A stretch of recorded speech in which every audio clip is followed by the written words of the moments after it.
जसं बघितलं की आता थोडा वेळ आधी कळलंय की उद्या जी परीक्षा आहे टीईटीची महाराष्ट्रामध्ये त्याचा पेपर लीक झालेला आहे. एक दिवसाआधी परीक्षा रद्द करण्यात येते. त्याच्यावरून हे तर क्लिअर झालेलं आहे की या सरकारला कुठलीही परीक्षा घेणं होत नाही. भाजपचं जे सरकार आहे त्यांच्यात एबिलिटीज नाही आहे की कोणती परीक्षा पेपर फुटल्याशिवाय घेऊ शकतात किंवा रद्द केल्याशिवाय घेऊ शकतात.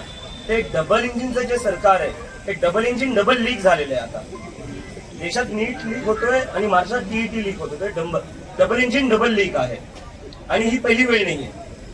2017-18 मध्ये आपण पाहिलं 17 ते 18,000 स्टुडंट पास झाले होते आणि जेव्हा त्याची चेकिंग करण्यात आली की किती त्याच्यातले क्वालिफाईड होते 17,000 मधले फक्त 8,000 मुलं क्वालिफाईड होते.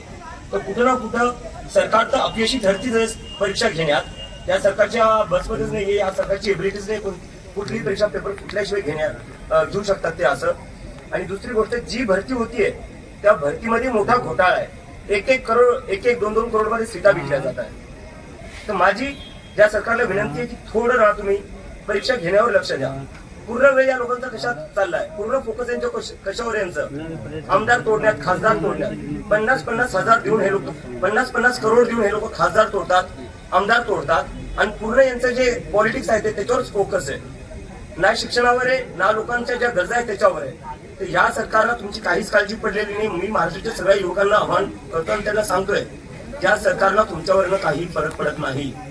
असं नाही की परीक्षा नीट घेऊ शकत नाही, घेऊ शकतात हे, पण यांचा तो फोकस नाही. यांना त्याला प्रायोरिटी द्यायची नाही. यांना प्रायोरिटी द्यायची फक्त हे सत्ता कशी आपल्याजवळ ठेवू शकतात, हे कसे दुसऱ्या पक्ष फोडू शकतात आणि कशी फक्त त्यांची सत्ता बनवून ठेवू शकतात. यांना तुमच्या आयुष्यावरनं काही घेणं नाही.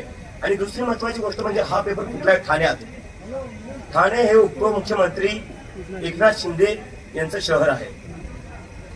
ते उपमुख्यमंत्र्यांच्या शहरात तो पेपर कसं काय फुटतोय हे आपण विचार केला पाहिजे.